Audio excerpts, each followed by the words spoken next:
In this video, you will learn how to fix your Wix mobile site. First, log in. Log into your Wix account. Go to wix.com and sign into your dashboard. Then, open the Wix editor. Click on the site you want to edit and click Edit Site. Switch to the mobile view. In the Wix editor, click on the mobile icon at the top of the screen to switch to the mobile version. Check layouts and elements. Look for any overlapping text, off-screen images, or out-of-place buttons. Drag and resize elements to make sure it sits neatly within your mobile view. Hide any element if needed. Select an element and click Hide on Mobile if it does not work well on the small screens.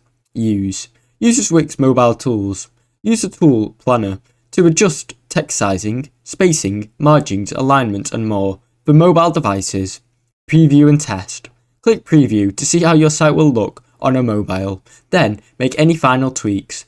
Publish changes. Hit Publish to make your updated mobile site live. Thanks for watching. Don't forget to like and subscribe.